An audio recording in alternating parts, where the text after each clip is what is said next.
અહેમદ પટેલનો દાવો રાજ્યસભાની ચૂંટણી માટે સુનિશ્ચિત કરી જીત ભાજપના નારાજ ધારાસભ્યોને કોંગ્રેસ તોડે તેવી શક્યતા બેંગલુરુમાં કોંગ્રેસના ધારાસભ્યોએ આરામ્યો હમ સાથ સાથ હેનો રાગ શક્તિસિંહ ગોહિલે કહ્યું એસપી કક્ષાના અધિકારી જ ઉઠાવી જાય તો સુરક્ષા કોણ કરશે વીટીવી અને અન્ય મીડિયા કર્મીઓના અણિયાળા સવાલોથી ભડક્યા કોંગ્રેસના નેતાઓ તો ડીકે શિવકુમારના સમર્થકોએ કર્યો હોબાળો જો ધારાસભ્યોની પહેલા ચિંતા કરી હોત તો આજે આવી સ્થિતિ ન હોત કોંગ્રેસની વર્તમાન સ્થિતિ પર બોલ્યા બાપુ ગુજરાતમાં સક્રિય બન્યા ડ્રગ માફિયાઓ ભારતીય કોસ્ટગાર્ડે પોરબંદરના દરિયામાંથી ઝડપ્યું 1500 કિલોનું હેરોઇન બનાસકાંઠામાં પૂરગ્રસ્ત વિસ્તારોને મદદ ન કરવા પર કોંગ્રેસના આરોપોની સામે ભાજપનો જવાબ કહ્યું શક્ય તમામ મદદ કરી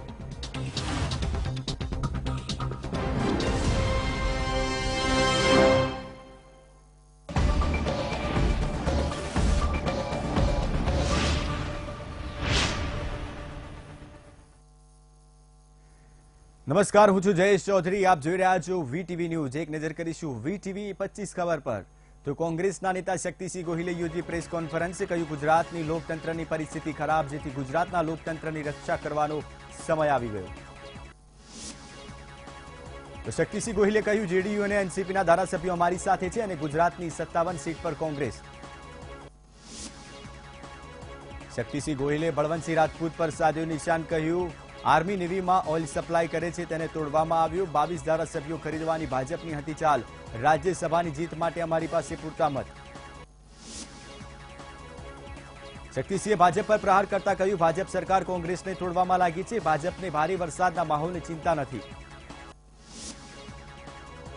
શક્તિસિંહનું કહેવું છે કે આઈપીએસ અધિકારીઓને ધારાસભ્યો તોડવાનું કામ સોંપાયું 15 કરોડ સહિત ચૂંટણીના ખર્ચાની પણ ઓફર કરાઈ સાથે જ કહ્યું પૈસાથી ધારાસભ્યો ન ખરીદાય તો અધિકારીઓને ઉતાર્યા શક્તિસિંહ અમિત શાહ પર સાધ્યું નિશાન કહ્યું અમિત શાહ કંઈ પણ કરી શકે છે સાથે જ કહ્યું અમારા ધારાસભ્યોના ઘરેથી 2 લાખ રૂપિયા પણ ન મળે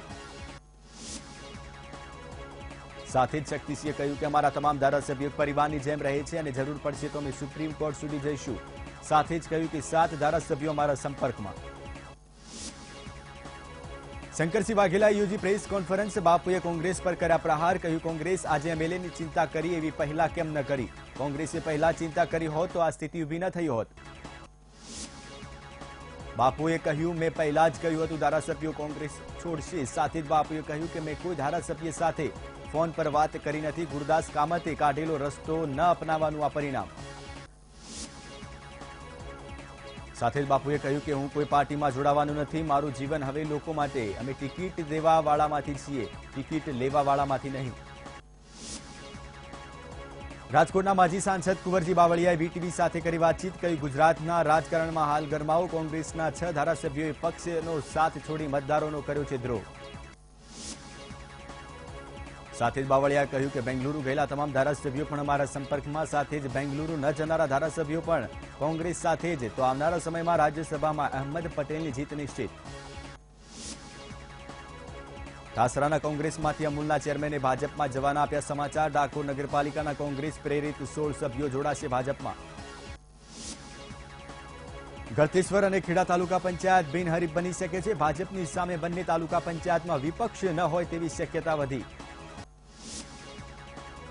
કોંગ્રેસના કાર્યકરોનું મનોબળ વધારવા અમરેલી ખાતે પૂર્વ સાંસદ અને કોંગ્રેસ નેતા હનુભાઈએ કાર્યકરોના મિલન સમારંભનું કર્યું આયોજન મોટા પ્રમાણમાં કોંગ્રેસના નેતાઓ રહ્યા ઉપસ્થિત કોંગ્રેસના કાર્યકરોને ભાજપના ઝાંસામાં ન આવી કોંગ્રેસ ન છોડવા કર્યું આહવાન તો આ સભામાં કેટલાક ભાજપના આગેવાનો પણ જોવા મળ્યા બનાસકાંઠાના થરાદના નાગલા ગામના પૂર પીડિતોની મુલાકાતે સીએમ રૂપાણી થરાદ પોલીસ છાવણીમાં મલુપુર હેલીપેડ પર પોલીસનો ચાંપતો બંદોબસ્ત ગોઠવવામાં આવ્યો ભૂપેન્દ્રસિંહ ચુડાસમા શંકર ચૌધરી કિસાજી ચૌહાણ અને પરબતભાઈ પટેલે કર્યું પૂરગ્રસ્ત વિસ્તારનું નિરીક્ષણ બનાસકાંઠા જિલ્લાના થરાદ અને ધાનેરામાં સીએમ વિજય રૂપાણીએ કર્યું હવાઈ નિરીક્ષણ ધાનેરામાં પૂરના કારણે થયેલા નુકસાન અંગે મુખ્યમંત્રીએ કરી સમીક્ષા 5 દિવસ માટે મુખ્યમંત્રી બનાસકાંઠાની મુલાકાતે 5 દિવસ સુધી અલગ અલગ અસરગ્રસ્ત વિસ્તારોની લેશે મુલાકાત તો મુખ્યમંત્રીએ કાંકરેજમાં મૃત્યુ પામેલા લોકોના 2 પરિવારોને 6 લાખના ચેકનું કર્યું વિતરણ સાથે પૂરની સ્થિતિમાં ઝડપથી બહાર આવે તેવા પ્રયાસો કરવામાં આવશે તેવું જણાવ્યું કોંગ્રેસના નેતાઓ બનાસકાંઠાની મુલાકાતે અહેમદ પટેલ, ભરતસિંહ સોલંકી અને સિદ્ધાર્થ પટેલે પૂરગ્રસ્ત વિસ્તારોની લીધી મુલાકાત, નિરીક્ષણ કરી પરિસ્થિતિનો મેળવ્યો તાગ. મુખ્યમંત્રી રૂપાણી બનાસકાંઠાની મુલાકાતે, ત્યારે કોંગ્રેસ પણ સફાળી જાગી હોય તેમ હવે પૂરગ્રસ્તોની મુલાકાતે પહોંચી. નેતાઓ કોઈપણ રાજકીય લાભ ખાટવાનો બાકી રાખવા માંગતા ન હોય તેમ એક પછી એક નેતા પહોંચી રહ્યા છે.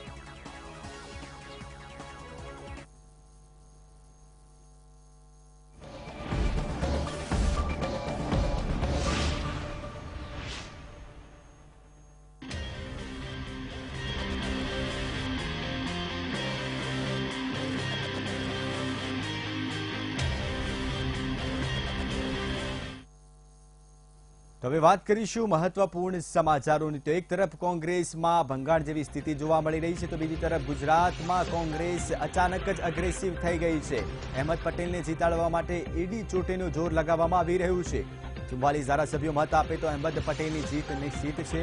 તો બીજી તરફ અચાનક જ ગુજરાતમાં કોંગ્રેસ સજીવન થઈ ગઈ છે. અહેમદ પટેલે હાઈકમાન્ડને પણ આ બાબતે માહિતી આપી છે. પોતાની જીત સાથે ગુજરાતમાં સરકાર બનાવવાની ખાતરી અહેમદ પટેલે આપી છે. અહેમદ પટેલને 44થી વધુ મત મળે તેવી શક્યતા સેવાઈ રહી છે. તો અહેમદ પટેલની કેટલી આવક છે તે ઉપર એક નજર કરીએ તો અહેમદ પટેલની વાર્ષિક આવક 35 લાખ રૂપિયા છે. અહેમદ પટેલની સ્થાવર મિલકત 6 કરોડ રૂપિયા છે.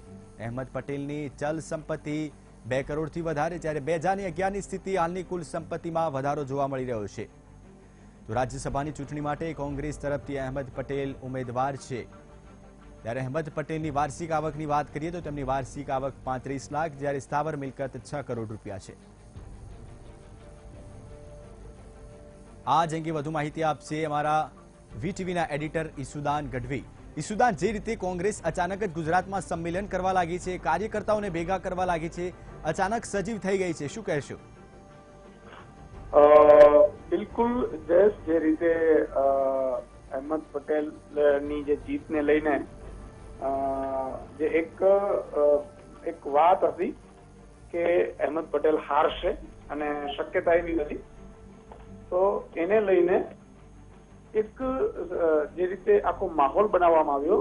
પછી અહેમદ પટેલને એવું લાગ્યું કે હવે આ 44 ધારાસભ્યો છે એને કોઈક સ્થાને લઈ જવા પડશે અને એને લઈને તેઓ બેંગ્લોર, જ્યાં એક રિસોર્ટ છે, એ રિસોર્ટમાં રાખવામાં આવ્યા. પરંતુ સવાલ એ થયું છે કે અહેમદ પટેલને લઈને જે રીતે હરાવવા માટે જે ભાજપ પડી છે, એટલે અહેમદ પટેલ સાથે આખી કોંગ્રેસ છે એ હવે એગ્રેસિવ થઈ છે. અને એટલી એગ્રેસિવ થઈ છે કે જે રીતે જાણકાર સૂત્રોએ એવું કીધું છે કે અહેમદ પટેલે હાઈકમાન્ડને પણ કહ્યું છે કે રાજ્યસભાની પોતે જીતશે, 100% જીતશે.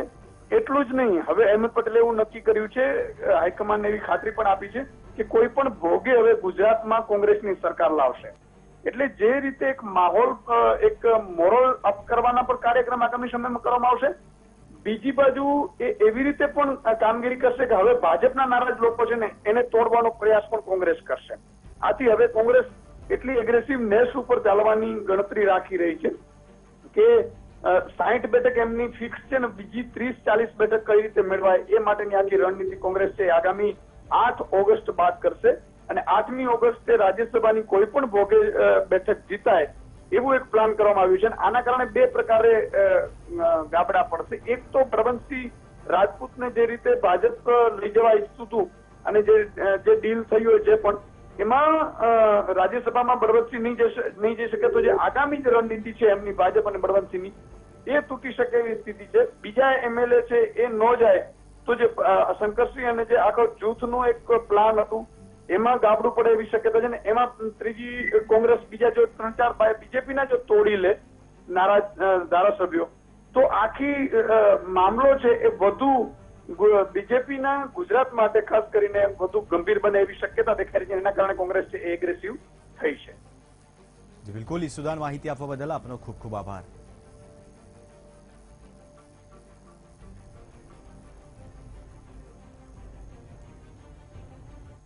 તો આ તરફ ગુજરાત કોંગ્રેસના પ્રવક્તા શક્તિસિંહ ગોહિલે પત્રકાર પરિષદ યોજી હતી અને તેમણે ગુજરાતની રાજકીય પરિસ્થિતિ અંગે પત્રકારોને લોકતંત્રના હિતમાં જનતા સુધી સચ્ચાઈ પહોંચાડવામાં સાથ માંગ્યો હતો. શક્તિસિંહે કહ્યું હતું કે આજે ગુજરાતમાં લોકતંત્ર પર જોખમ ઊભું થયું છે, ત્યારે લોકતંત્રની રક્ષા કરવાનો સમય આવી ગયો છે અને ગુજરાતમાં 57 સીટો પર કોંગ્રેસ છે. જેડીયુ અને એનસીપીના ધારાસભ્યો મારી સાથે છે. તે જોતા મારી પાસે 60 ધારાસભ્યોનું સંખ્યાબળ છે. તેમણે ભાજપ પર આક્ષેપ કરતા કહ્યું હતું કે જેની જવાબદારી લોકોના રક્ષણની છે તે લોકો જ ધાક ધમકી આપી રહ્યા છે.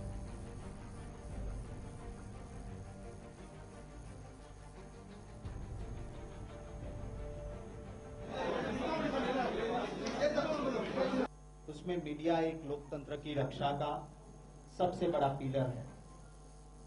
मेरी आप सबसे गुजारिश है मीडिया के साथियों को कि आप गुजरात के हालात देखिए और लोकतंत्र की रक्षा के लिए हम जो लड़ाई लड़ रहे हैं उसमें आपका प्यार, आपका साथ, मैं नहीं कहता हूं कि मेरा झूठ है उसको आप कैमरे पे चलाइए, पर कम से कम मेरा सच आवाम के बीच में जाए.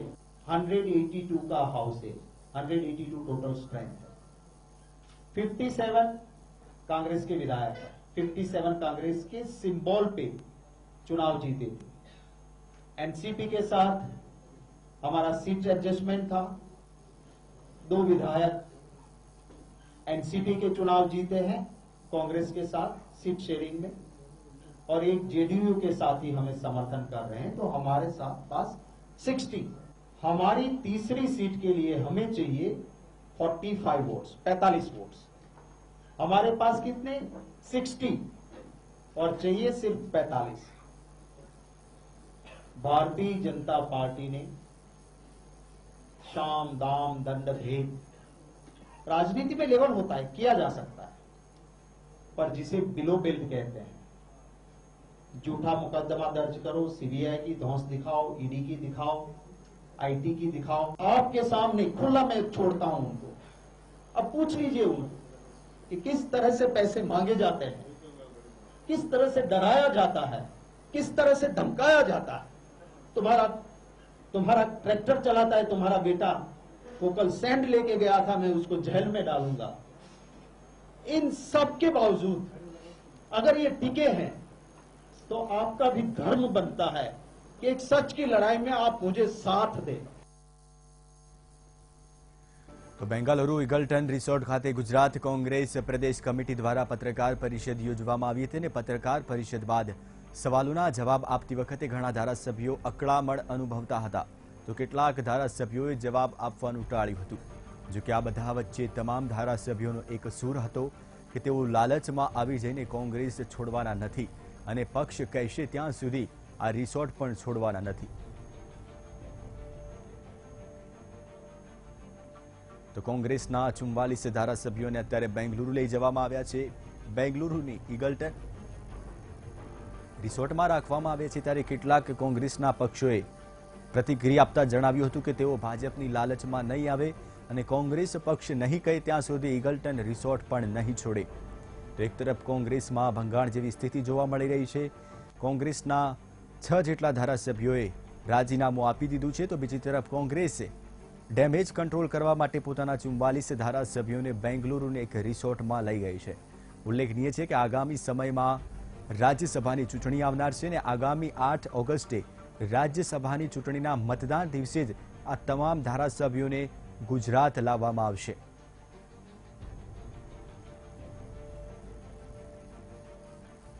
कि 2 दिन ही रहना है, ऐसा कोई पार्टी का जो आदेश है वो हमें सर्वमान्य है. हम सभी पार्टी एक है और हमें एक होकर सिर्फ अहमद भाई को जीते. ગુજરાતમાં જનમત ગુમાવી ચૂકેલી ભારતીય જનતા પાર્ટીની સરકાર ભ્રષ્ટાચારની કમાણીમાંથી કોથળી છૂટી મૂકી ચૂંટાયેલા પ્રતિનિધિઓના ઈમાનને ખરીદવાનો નિરર્થક પ્રયાસ કરી રહી છે. અને અમે આજ બધા જ સાથીઓએ સ્વૈચ્છિક ધોરણે પહેલા તો પોતાને સુરક્ષિત રહેવું જરૂરી છે. બિલકુલ ખોટી વાત છે. રાજ્યની અંદર ભાજપ સરકાર દ્વારા ભય ઊભો કરવામાં આવ્યો છે. કેટલાય પોલીસ તંત્ર, સરકારી તંત્ર, વહીવટી તંત્ર મારફત શામ દામ દંડ ભેદનો પ્રયોગ કરવામાં આવી રહ્યો છે. જ્યારે ગુજરાતની અંદર સાબરકાંઠામાં, બનાસકાંઠામાં જ્યારે બાઢ હતું ત્યારે કોંગ્રેસના બધા જ ધારાસભ્યોએ ફૂડનું વિતરણ પણ કર્યું છે આજે જ્યારે ત્યાં બાઢનું વાતાવરણ છે જ નથી, બાઢ આવ્યું જ નથી, ત્યારે ખાલી ગુજરાતના મુખ્યમંત્રી દેખાવો કરે છે, મીડિયામાં એની વાત કરે છે. અમારા જે દીકરાઓનું અપહરણ કરવાની વાત કરી હતી એ ખંભાળિયાના અમારા ધારાસભ્ય છે. હા, મેરામણભાઈને એમને પોતે રજૂઆત કરી છે, પીસીસીમાં રજૂઆત કરી છે, એઆઈસીસી પર રજૂઆત કરી છે અને બધાને કરી છે કે મારા છોકરાઓ પર ફોન આવે. કોઈ મિસ્ટેક નથી. એક પણ ધારાસભ્યમાં ક્યાંય કઈ નહીં. ગદ્દારો હતા એ વયા ગયા. આ બધા સ્ટ્રોંગ મેન છે. અમને 15 કરોડ કે 15 અબજની મને કોઈ ઓફર નથી ને થઈ. જો એક વાત સમજી લ્યો, એક વાત કે જી પાર્ટીએ 13 ઇલેક્શનમાં 7 ઇલેક્શનમાં મારા કુટુંબને બધાને કદાચ ખબર હશે કે ભારતીય જનતા પાર્ટીના શાસનમાં એમના જ ગૃહમંત્રી હરેન પંડ્યાનું જ્યારે ખૂન થયું હોય અને આજ દિવસ સુધી એના હત્યારા પણ મળતા નથી. એમ આ વખતે ભારતીય જનતા પાર્ટીના સરકાર દ્વારા એમના મરતિયાઓ કહેવાતા અધિકારીઓ દ્વારા અમારા કોંગ્રેસ પાર્ટીના ધારાસભ્યોને ખરીદવાની વાત કરતા હોય, કિડનેપ કરવાની વાત કરતા હોય, એના કારણે અમે બધા એક જ જગ્યાએ સંગઠિત થયા છીએ.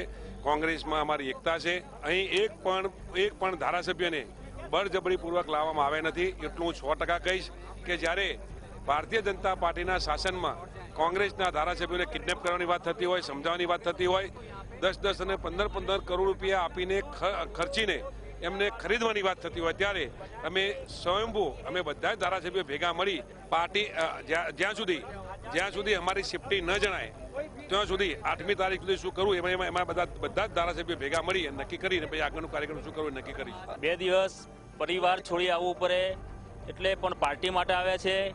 કારણ કે અહીંયા આવવા પાછળનું મુખ્ય કારણ એ ગુજરાતમાં જે લોકશાહી બચી નથી, લોકશાહીનું સરેઆમ ખૂન થઈ રહ્યું ગુજરાતમાં લાગે. ગુજરાતમાં આજે ધારાસભ્યની સેફટી ના હોય, ધારાસભ્યની કોઈ સલામતી ન હોય, ધારાસભ્યને જો સરકારી તંત્ર ઉઠાઈ જાય અને ધારાસભ્યને બદનામ કરવામાં આવે, ધારાસભ્યની આખી જે એની લાઈફ બગાડવાના જે પ્રયત્નો આજે ભારતીય જનતા પાર્ટી દ્વારા થાય અને જે લોકો ભારતીય જનતા પાર્ટી સાથે ભળી અને કોંગ્રેસને બદનામ કરી રહ્યા છે, અમને કોઈ બળજબરીપૂર્વક લઈ આવી નથી. અમે અમારી રીતે વ્યક્તિગત રીતે અને અમારા પાર્ટીના હિતમાં.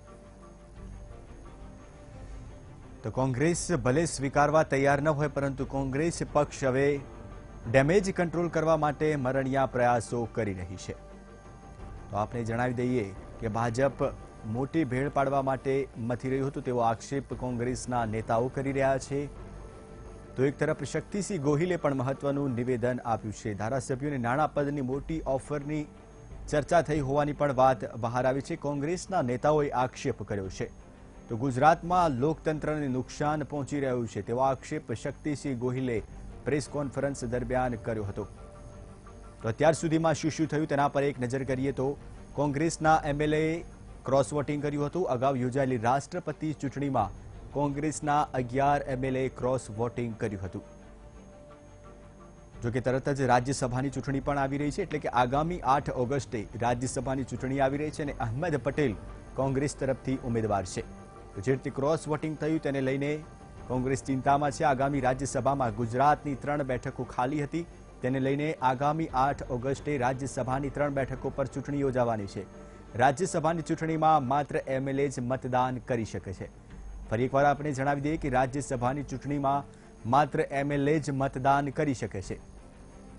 પ્રોરેટા પ્રમાણે 2 MP ભાજપના ચૂંટાઈ શકે તેમ છે. જે રીતે એમએલએના મત જોવામાં આવે તો રાજ્યસભાની ચૂંટણીમાં 2 MP ભાજપના ચૂંટાય તેમ છે. જોકે સંખ્યાબળ પ્રમાણે 1 MP કોંગ્રેસના પણ ચૂંટાય તેવી શક્યતા છે, જેને લઈને કોંગ્રેસે નવી રણનીતિ ઘડી છે. કોંગ્રેસમાંથી ઉમેદવાર તરીકે અહેમદ પટેલ 5મી વાર રાજ્યસભામાં ઉમેદવારી કરી રહ્યા છે.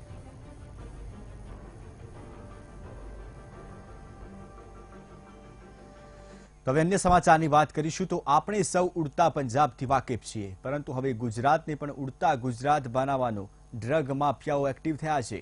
જી હા, ગુજરાતના દરિયામાંથી ઝડપાયું છે 3,500 કરોડનું ડ્રગ્સ. ત્યારે કેવી રીતે ગુજરાતને ઉડતા ગુજરાત બનાવવાનો છે માફિયાઓનો પ્લાન, જોઈએ અમારા વિશેષ અહેવાલમાં.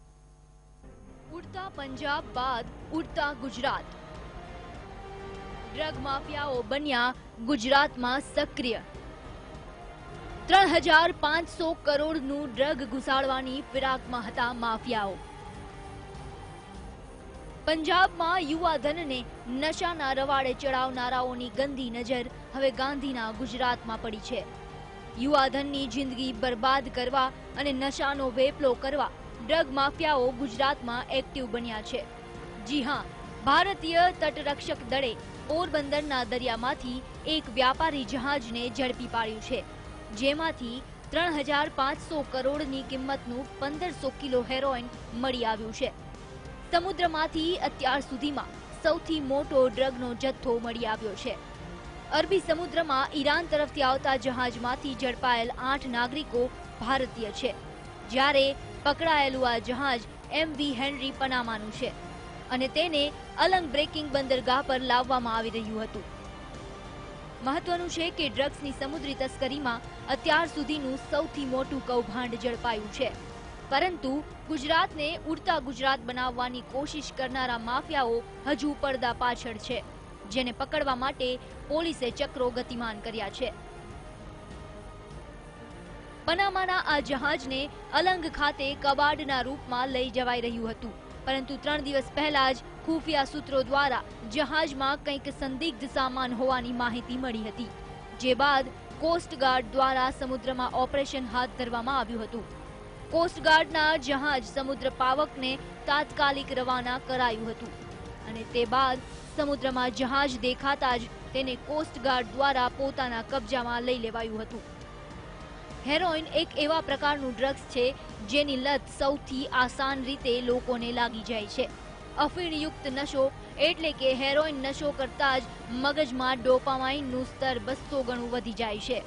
સૌથી વધુ લત લગાવનાર નશાની સાથે જ વિવાદાસ્પદ રૂપથી હેરોઇન સૌથી વધુ ભયજનક છે, કારણ કે તેનો નશો આનંદ આપનારા ડ્રગની માત્રાથી 5 ગણો જાનલેવા હોય છે.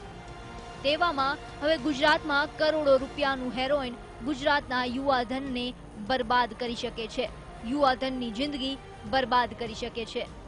મહદઅંશે ગુજરાતને પણ પંજાબની જેમ ઉડતા ગુજરાત બનાવવા માંગી રહ્યા ડ્રગ માફિયાઓ યુવાધનને બરબાદ કરતા આ ડ્રગનો જથ્થો આખરે ક્યાંથી લાવ્યા અને કોણ છે તેના સપ્લાયર્સ? કોના માટે લવાયું હતું આ ડ્રગ્સ અને કોણ છે કરોડોના ડ્રગનો માલિક? આવા અનેક સવાલો પણ ઉઠી રહ્યા છે. ત્યારે પોલીસ તપાસમાં કેવા ખુલાસાઓ સામે આવે છે તેના પર સૌ કોઈની નજર મંડરાયેલી છે. વિશાલ મહેતા, VTV ન્યૂઝ, અમદાવાદ. જગતનો તાત હંમેશા કોઈને કોઈ મુશ્કેલીઓનો જ સામનો કરતો આવ્યો છે, ત્યારે ફરી વરસાદી આફતે જગતના તાતને કર્યો છે બરબાદ અને અરવલ્લીના ધરતીપુત્રો મુકાયા છે મુશ્કેલીમાં. શું છે ધરતીપુત્રોની મુશ્કેલી? આવો જોઈએ અમારા વિશેષ અહેવાલમાં. તાત થયો બરબાદ, ખેતરો થયા કેનાલ. કેવી રીતે ખેતી કરવી, કેવી રીતે થશે ભરપાઈ, ખેડૂતોને મળશે સહાય? અરવલ્લી જિલ્લાના ખેડૂતો મુકાયા છે મુશ્કેલીમાં, જ્યાં જિલ્લાની 1 લાખથી વધુ હેક્ટર જમીનો કેનાલ બની છે. જમીનોનું ધોવાણ થતા ખેડૂતોના માથે આભ ફાટ્યું છે. 75% વરસાદ થતા 1 લાખ હેક્ટરથી વધુ જમીનો નષ્ટ થઈ ગઈ છે. ખેડૂતોના વાવણી કરેલા તમામ પાકો બરબાદ થઈ ગયા છે અને વાવણી ધોવાઈ જતા સાથે 20 થી 25 ફૂટના પડ્યા છે ખાડા. ખેતરોની જગ્યાએ ખીણો પડી ગઈ છે. મકાઈ, કપાસ, મગફળી સહિતના પાકોમાં नुकसान થયું છે. हमारे खेतों में आज जो महंगे बियारण और दवाइयाँ और खातर डाले थे वहाँ पे कुदरत के प्रकोप से वो सब नष्ट हो गया है और हमारे वहाँ हजारों एकड़ में जमीन नदी जैसी और नालों जैसी हो गई है. ભારે વરસાદથી અનેક ગામડાઓમાં તારાજી સર્જાઈ છે. મોટા ભાગના પાકોમાં ભારે નુકસાન થયું છે. ગ્રામ સેવકો, ખેતીવાડી વિભાગના કર્મચારીઓ દ્વારા નુકસાની સર્વેની કામગીરી શરૂ કરાઈ છે. જમીનોના ધોવાણનું જમીન સંરક્ષણ વિભાગ પણ સર્વે કરી યોગ્ય કાર્યવાહી કરશે. ખાડા પડી ગયા છે અને એ રીતની જે અરજીઓ છે તો એ ગુજરાત જમીન વિકાસ નિગમ મારફતે અરજી કરવાની રહેશે એમને અને ત્યાં તેમના દ્વારા સરકારશ્રીમાં રજૂઆત કરેથી આગળની એમની કાર્યવાહી થશે અને જે પાકોના અંદર જે ધોવાણ થયેલું છે તો તે બાબતે સરકારશ્રીમાંથી જે ડિઝાસ્ટરના નિયમો મુજબ જે મળવાપાત્ર રાહત હશે મળવાપાત્ર થશે. આકાશી આફતથી ખેડૂતો બેહાલ બન્યા છે. કરોડોના મૂલ્યની જમીનો થઈ બરબાદ. ત્યારે અહીં સવાલ થાય છે કે ખેડૂતોને મળશે સહાય? ગુજરાત જમીન વિકાસ દ્વારા લેવાશે પગલાં? નુકસાનીનું વળતર ક્યારે મળશે? સરકાર ક્યારે આપશે સહાય? સહાયની રકમ પૂરી ચૂકવવા નુકસાનીનો સર્વે સરકાર સુધી પહોંચશે? તમામ સવાલોના જવાબ આવનાર સમય જ બતાવશે. તસ્લીમ સુથાર, VTV ન્યૂઝ, અરવલ્લી. તો આ સાથે જ આ બુલેટિનમાં બસ આટલું જ. વધુ સમાચાર માટે જોતા રહો VTV ન્યૂઝ. નમસ્કાર.